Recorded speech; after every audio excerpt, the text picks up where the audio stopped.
Hello everybody, Anthony Gonzalez here with another letter from our mailbag. This one comes from Kevin in Olmsted Township. Dear Congressman Gonzalez, I would like to address the trade war with China and ask whether you will support it to its bitter end or whether you will draw a line.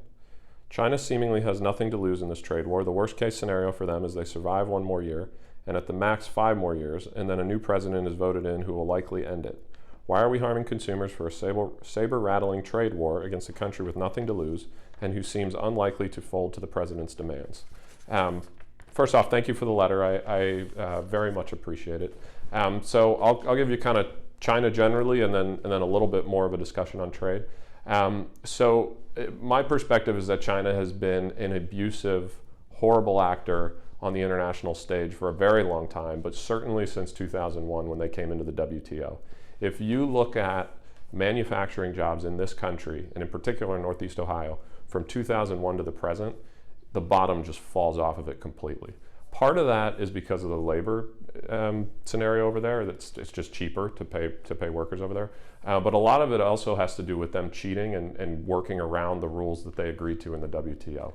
They do that with every single agreement that they've ever been a part of. The one thing you can count on when you're doing business with China is they're going to cheat you. You talk to any business who does business over there, talk to any government official on either side of the aisle who's ever tried to negotiate an agreement with China, it's the same thing over and over again. They do respond to power though. I personally am happy that President Trump is taking on China. The trade war specifically, we can argue about the tactics, I think that's fine, but the notion that we're actually going to stand up to China and insist that they behave like a normal partner in the global economic system would, I think is ultimately a good thing. Now, like you, I want to see all of this end. I want to see stable markets, I want to see free markets that are fair, and I want to see our farmers have the ability to sell their product all over the world. I want our manufacturers to be strong. I want that exact same thing, and I want our consumers to have low prices. We all want that. So you and I are aligned on that, and I think most people are. How do we get there? I think that's the important point. The best thing we can do is to sign the USMCA. USMCA would solidify the North America trade relationships so that in those negotiations against China, we are that much stronger and our markets are that much more certain. So that's step one. We have to do that. Right now, we are waiting for Speaker Pelosi to put it on the floor. I have not heard a single economic argument against the USMCA that I think is valid enough to defeat it. And I want to see that get done. So that's step one. Step two is, I believe, we have to get China back to the negotiating table.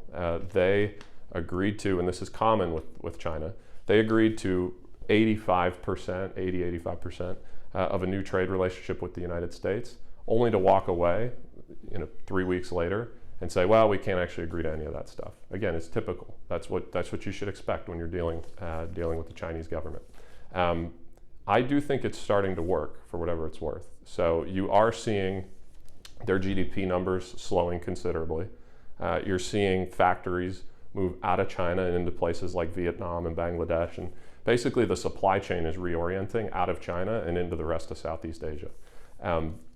That is showing up in slower growth numbers in Germany and across the EU, as well as sort of globally. And so at the end of the day, what we really need, as I said earlier, is we need to solidify that North America trade base, and then we need to go finish off the deal with China. As soon as we do that, all boats will rise. You'll see more jobs in Northeast Ohio, and you'll see a calming of the waters a bit. So thanks for the question. It's a little bit detailed, but hopefully that was helpful, and thank you.